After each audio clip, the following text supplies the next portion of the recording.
ഒരു 2 വയസ്സുകാരൻ കുഴൽക്കിണറിൽ വീണ് 48 മണിക്കൂർ നേരം ജീവന് വേണ്ടി യാചിച്ച് അവൻ ഒന്നും ചെയ്യാൻ പറ്റാതെ അനങ്ങാൻ പറ്റാതെ ഒരു കുഴൽക്കിണറിനകത്ത് ശ്വാസം പോലും കിട്ടാതെ 2 മണിക്കൂർ കിടന്ന് ഇഞ്ചിഞ്ചായി മരിച്ചു പോകുന്നു. ദൈവം ആരെ ശിക്ഷിച്ചത്? ഇവൻ എന്ത് തെറ്റ് ചെയ്തിട്ടാ? ഇങ്ങനെ ഒരെണ്ണം കണ്ടു നിൽക്കുന്ന ഒരാളെയാണോ നിങ്ങൾ പരമകാരുണികരെന്ന് വിളിക്കുന്നത്? കിണർ കുഴിച്ചതാരാ? മനുഷ്യൻ. എന്തുപയോഗിച്ചാ കുഴിച്ചത്? ആധുനിക സാങ്കേതിക വിദ്യ ഉപയോഗിച്ചിട്ട്. എന്നിട്ട് നിനക്കൊക്കെ ആ കിണറിന്റെ അടപ്പിടാൻ നിന്റെ ശാസ്ത്രത്തിന് കഴിഞ്ഞില്ലേ? ആ കൊച്ചു വീണന് ഇനി ദൈവം മോളിൽ ഇറങ്ങി വന്ന് അതിനെ അടപ്പിട്ട് തരണമായിരിക്കും. അതോടുകൂടി നമ്മളെല്ലാം മതവിശ്വാസികളാകും.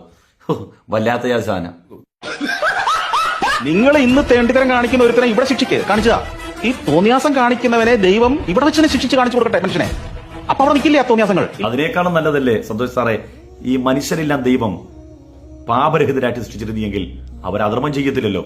അക്കാരണം കൊണ്ട് അവർ ശിക്ഷിക്കേണ്ടതുമില്ല. നോക്കൂ സന്തോഷ് സാറേ, ഈ PSC ബോർഡ് എന്ന കാരുണ്യവാന്മാരുണ്ടല്ലോ, ഓരോ തവണയും എത്രമേൽ കടുകട്ടി ചോദ്യമാണ് ജനങ്ങൾക്ക് മുമ്പിൽ അവർ വെക്കുന്നത്.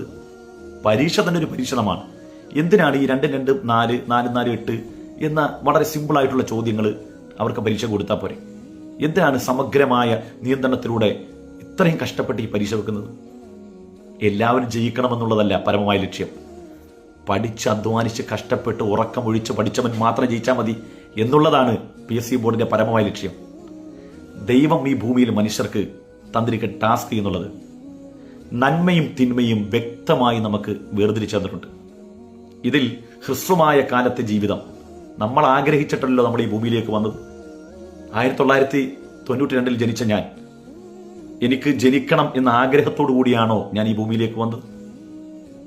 എന്റെ പിതാവ് എന്റെ മാതാവിന്റെ ഗർഭാശയത്തിലേക്ക് അവിടുന്ന് ബീജം നിക്ഷേപിക്കുമ്പോൾ അത് ഏത് കളറാകണം, ഏത് രൂപത്തിൽ വരണം, പല്ലെങ്ങനെയാകണം, കണ്ണെങ്ങനെയാകണം, മൂക്കെങ്ങനെയാകണം, ഒന്നും ഇവരാരും അതിനകത്ത് ഇൻവോൾവ് ആയിട്ടില്ല. ഞാൻ ആ രൂപത്തിലേക്ക് പരുവപ്പെട്ടു വരികയായിരുന്നു. അങ്ങനെ ഞാൻ മനുഷ്യനായി. എൻ്റെ ആയുസ്, ഒരു സാധാരണ മനുഷ്യന്റെ ആയുസ് 60ന്റെയും 70ന്റെ ഇടക്കാണ് എന്നാണ് മുഹമ്മദ് നബി സല്ലല്ലാഹു അലൈഹി വസല്ലം തങ്ങൾ പറഞ്ഞത്. ഈ ഹ്രസ്വമായ കാലഘട്ടത്തിൽ മനുഷ്യന്റെ ജീവിതത്തിന്റെ ലക്ഷ്യം എന്താണ്? നന്മ ചെയ്യുകയാണ്, ധർമ്മബോധത്തിൽ ജീവിക്കുക എന്നുള്ളത്.